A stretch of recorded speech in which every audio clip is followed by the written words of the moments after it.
Hi, welcome to the Dutch Value Investor channel, where you will find the latest information about the intrinsic value of your favorite companies. Hit the subscribe button and click on the notification bell to get your valuation update as soon as possible after each quarterly financial report. In this video, I'll be giving you my short analysis of the Moat, the management and the intrinsic value of Google, using information from their 2022 first quarterly report. So without further ado, let's have a look at the Moat. The Moat, or durable competitive advantage, is what is protecting the company from its competitors. A company with a wide moat is much more likely to still be around after 10+ years and have good and healthy operating margins, even with competition trying to get a piece of the action. The presence of a moat is vital for a long-term value investor. I believe a company with a wide moat will have a minimal average growth of 10% compounded per year for at least the last 5 to 10 years for the following metrics. The first being equity growth. Second, earnings per share growth. Third, operational cash flow growth. And fourth, revenue growth. So looking at the growth rates of Google, equity growth comes in at 15.78%. Earnings per share growth is 22.38%. Cash from operating activities growth is 20.19%, and finally revenue growth comes in at 21.12% compounded over the last 10 years, giving Google an average moat growth of 19.87% compounded over the last 10 years. A nice growth average and nicely above the preferred 10%. It looks like Google has a wide moat based on these numbers. So I believe a healthy growth rate can be maintained for the medium to long-term future. Next, let's have a look at Google's management. Besides having a wide moat, it is essential for a company to have capable and efficient management. For an investor in the company, it is also important to have shareholder-friendly management. In order to evaluate the quality and efficiency of the management, I will be looking at the following metrics. Number 1. Return on invested capital, meaning what is the rate of return on the money being invested into the company itself. Looking at the return on invested capital, Google's management was able to maintain an average return on invested capital of 15.62% for the last 10 years. Nicely above my preferred 10%, and this indicates to me that management allocates its money effectively.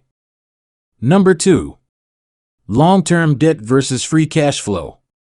I like a company to be able to pay off its long-term debt with its free cash flow within a maximum of 3 years. Google has a long-term debt of $12,844 million and an average free cash flow over the last 3 years of $46,942 million. So management can pay off long-term debt within 0.27 years using their free cash flow if current free cash flow levels can be maintained. And finally, Number 3. Share dilution. I do not like it when management is reducing my share of the company at a higher rate than 1% compounded per year. I'd rather have them buying back shares and increasing my piece of the pie. For Google, looking at the last 5 years, management has been buying back its own shares at a 0.61% compounding rate.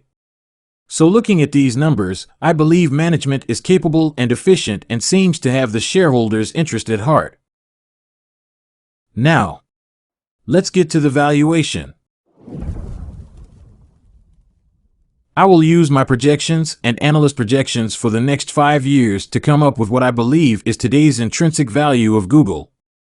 In order to calculate today's intrinsic value, using this formula, I will have to use 4 numbers, being trailing 12 months earnings per share, future growth rate, future price per earnings, and required rate of return.